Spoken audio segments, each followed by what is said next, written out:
Good morning po, Doc Louie. Ito po yung prelim exam ko. Dito po. Dito po, sir. Pasensya na po, medyo nagkakamali pa po dun sa mga syntax, mga tinatype. Dito po, sir. Dito po, nag-create na po ako ng database. Ito po. Ito po, mali po eh. Dito po, nag-create po ako ng database. Una po kasi, nagkamali po ako. Ginawa ko po. Parang dinrop ko po dito yun eh. May dinrop po ako dito. Ito po. Kaya po hindi nag-try po ako mag-create kasi inex ko po eh. Ngayon po, nung ano po na nag-exist po yung database, dinrop ko po siya. Ito po yun. Yan po. Tapos po, nag-create na po ulit ako. Ito po yung lumabas. Show databases. Ito po. Ito naman po, sir. Use library po ako pero nagka-error po. May mali po ako na may kulang po ata ako ng bar chart dito sa ISBN. Kaya nung inulit ko na po, ito po yung maayos. Ito po ba sa araw? Yan po. Ito po. Yan po yung bar chart. Tapos po, dito na po nag-insert na po ako nung laman nung books, yung title, author, genre, ISBN, copies available. Ito po yun.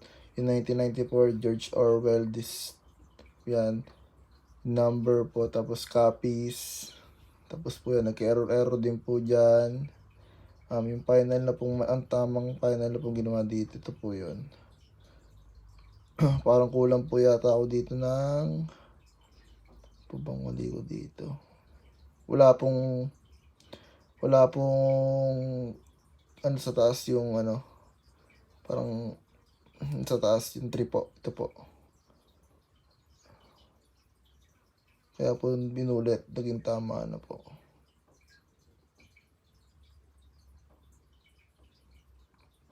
Next naman po, ito po.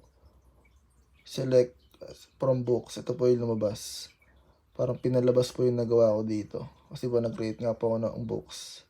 Ito po yung lumabas. Ito naman po, select asterisk from book where genre is classic. Ito po yun. Yung may naka-indicate po na genre is classic. It's dalawa lang naman po yun. Ito lang po yung isa. Ito po yung pangalawa. Tapos yung nag-describe books po.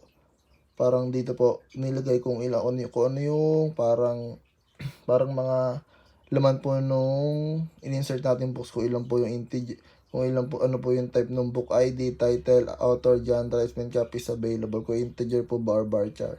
Tapos naman po dito, yung update po yung book.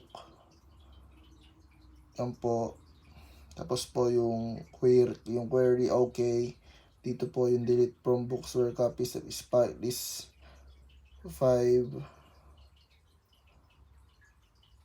Yan po. Yan naman po. Drop table books. Yan po. Thank you po. Sir, pasensya na po kung hindi pa ako makapag-approach sa inyo ng personal kasi po ngayon po ay nasa Australia pa po ako. Babalik pa po ako ng next week pa po, sir. And sana po maano po yung grades. Kasi po may scholarship pong inahabol, sir. Thank you po. Ingat po dyan.